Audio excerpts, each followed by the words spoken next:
Assalamualaikum warahmatullahi wabarakatuh. Perkenalkan, nama saya Benny Yoga Pratama dengan NPM 2459201043 dari program studi Sistem dan Teknologi Informasi.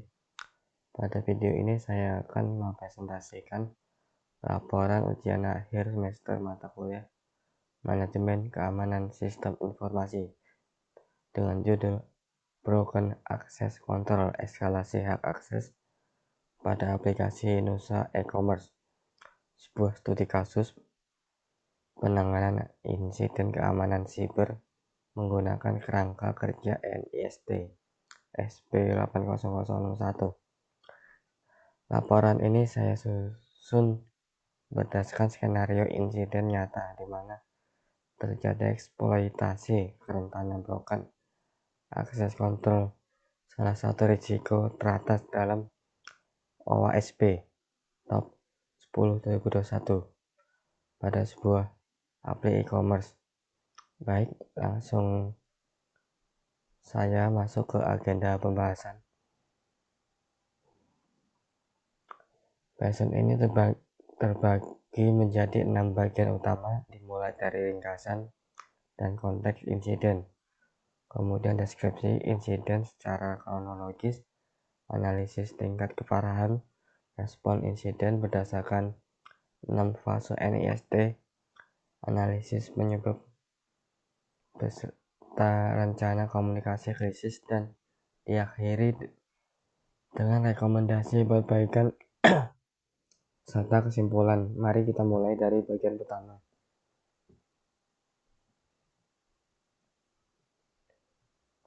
Pada tanggal 2 Juli 2026, tim SOC PT Nusantara Digital Solution mendeteksi adanya eksploitasi broken access control pada aplikasi Nusa Commerce.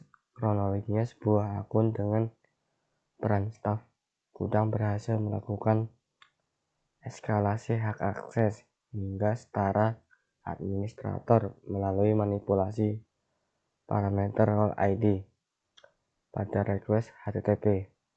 Jika kita lihat dari sisi saya, terlihat dampak paling signifikan terjadi pada aspek confidentiality karena data keuangan dan pelanggan sempat terpapar. Pada aspek integrity, dampaknya tergolong sedang karena belum ditemukan bukti perubahan data secara permanen. Sementara pada aspek unavailability, dampaknya minimal sebab layanan transaksi tetap berjalan normal. Beberapa angka kunci: sekitar 38.000 data pelanggan terpapar, durasi exposure sebesar sebelum terdeteksi mencapai 46 jam, waktu pemulihan penuh sistem membutuhkan 70 jam, dan severity level insiden ini kami tetapkan pada level high, mendeteksi kritikal karena data pribadi yang terpapar. Insiden ini tunduk pada Undang-Undang Nomor 27/2022 tentang perlindungan data pribadi yang mewajibkan notifikasi ke reguler maksimal 3 kali 24 jam.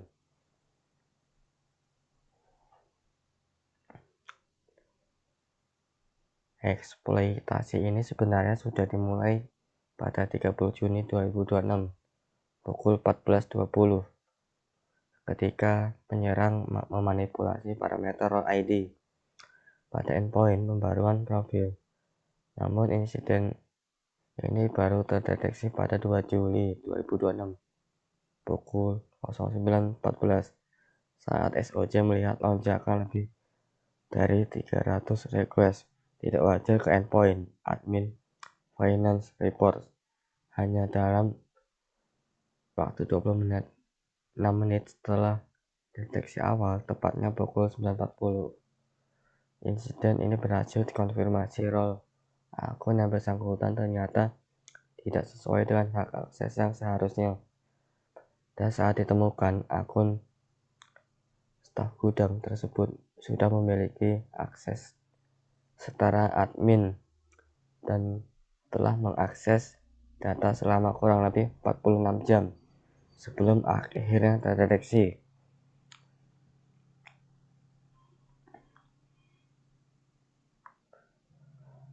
Dari sisi aset yang terdampak, ada 5 komponen utama. User Profile Service sebagai titik awal eksploitasi finance reporting modul yang diakses dan diunduh tanpa otorisasi sah.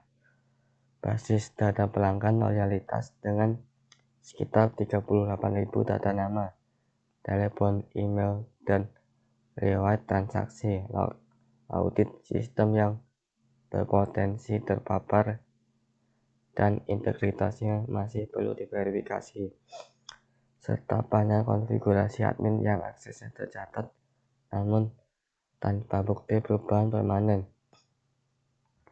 Dari sisi klasifikasi, jenis insiden ini adalah web attack berupa privilege escalation yang dilakukan pengguna internal berwenang rendah bila mengacu kategori NIST SP80061. Insiden ini masuk kategori unauthorized access atau improper usage dan mengacu klasifikasi OWASP Top 10 2021. Ini termasuk A01 2021 Broken Access Control.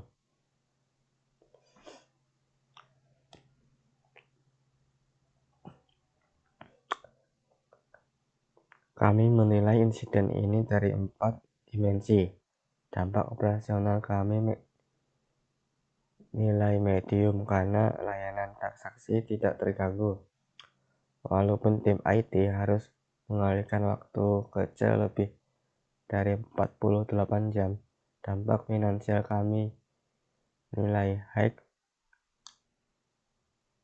mengingat adanya banyak forensik, potensi denda Undang-Undang PDB, dan kebutuhan notifikasi ke sekitar 38.000 pelanggan.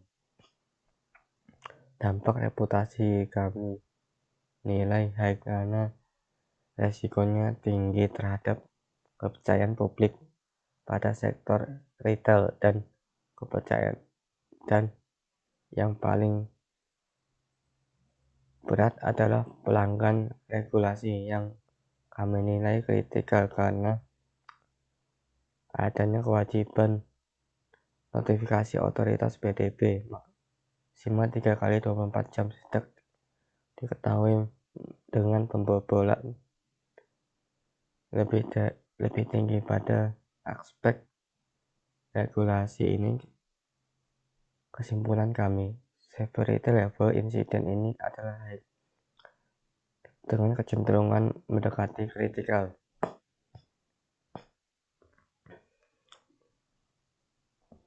Kami menangani insiden ini menggunakan 6 fase NIST SP 80061. Fase pertama, preparations.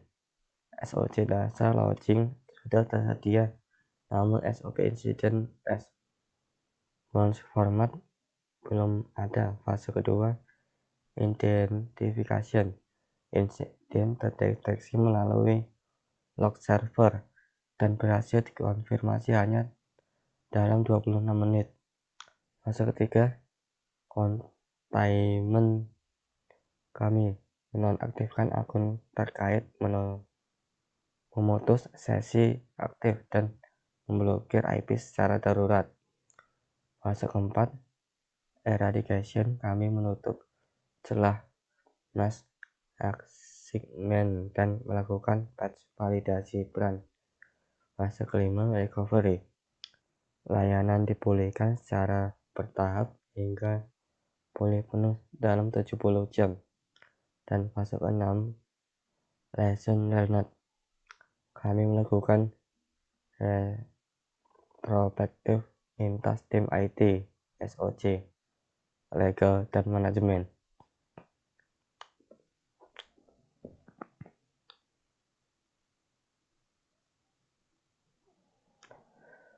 Untuk containment jangka pendek, menonaktifkan sementara akun pelaku eskalasi, memutus seluruh sesi aktif melalui force logout, dan memblokir sementara endpoint admin finance report.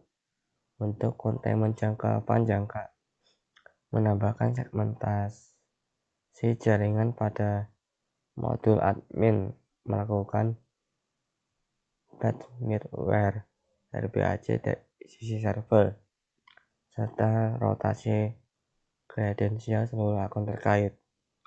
Untuk eradication, langkah pertama menerapkan whitelist field pada endpoint update profil sehingga role ID tidak dapat lagi diubah. Non-admin, langkah kedua, patch seluruh endpoint admin dengan pengecekan otorisasi eksplisit berbasis role. Langkah ketiga, mereset password dan hak akses seluruh berpotensi terpapar dan kabur vulnerability scan pada seluruh endpoint aplikasi produksi.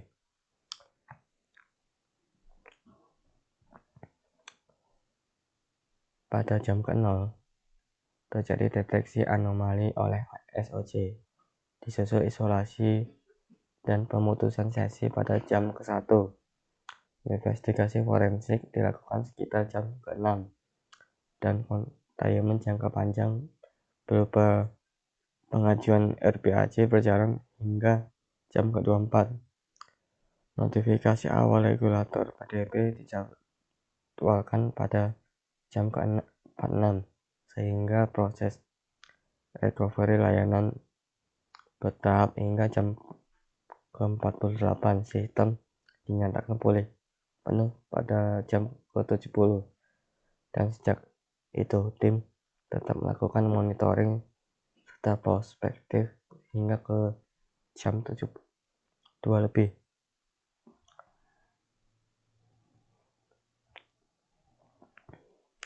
Attack vektornya penyerang internal. Akun staf gudang memodifikasi parameter role ID melalui developer tools browser pada request HTTP put, dan server tidak melakukan validasi ulang terhadap peran pengirim request. Dari sisi kerentanan teknis, missing server side authorization check maximum vulnerability, missing functional full access control, dan misconfiguration malware routing. Dan sisi kegagalan kontrol internal, tidak ada MFA. Untuk akun admin finansial, ada MFA. Akun admin finansial memonitoring lemah tanpa anomali. Detection belum ada. Awareness training access systems secure code review gagal mendeteksi kerentanan ini, dan belum ada penetration testing berkala.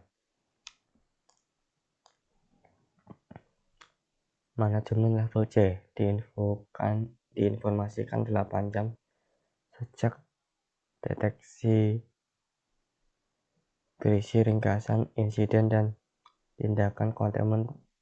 Tim IT sistem admin diinformasikan segera berisi instruksi teknis containment recovery.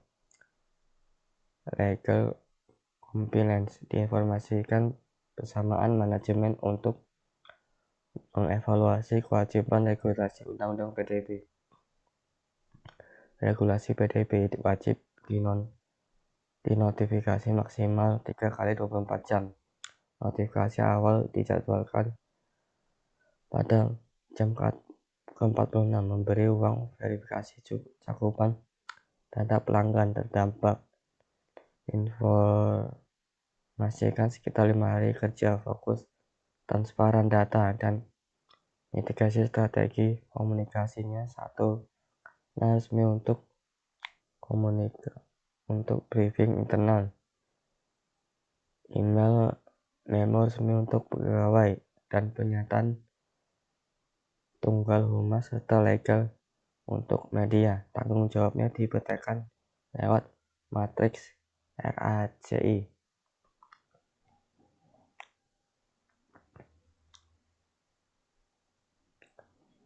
Kontrol teknis MFH untuk akun admin atau finansial, EDR, serta SIM dengan rule anomaly detection, real-time network segmentation, mode administratif, dan patch manajemen dan RBAC tervalidasi. Kontrol administrasi SOP insiden, respon formal beserta struktur tim IRT, security awareness training seluruh staff, dan audit akses pengguna triwulan dengan prinsip less privilege dan jangka panjang, adopsi zero trust, arsitektur security and vulnerability assessment berkala, serta penetration testing 2 kali setahun oleh pihak independen.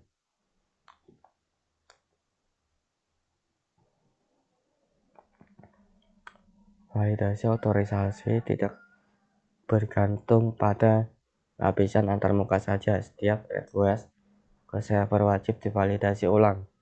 Insiden ini membuktikan kegagalan counter otorisasi pada satu endpoint saja dapat berkembang menjadi exposure data berskala luas. 4 pelajaran utama deteksi dini lemah memperpanjang exposure dari hitungan menit ke lebih dari 24 jam. Ketiadaan IR plan dokumentasi memperlambat eskalasi awal. Kesiapan tim legal krusial untuk memenuhi tenggat notifikasi undang-undang PDP. Dan meski severity-nya high menuju kritikal, penanganan berhasil. Containment eradication coverage selesai dalam 70 jam tanpa gangguan signifikan. Pada layanan, rekomendasi utama RBAC konsisten di seluruh lapisan aplikasi. Audit endpoint API menyuruh penguatan secure, code review, serta IR plan formal.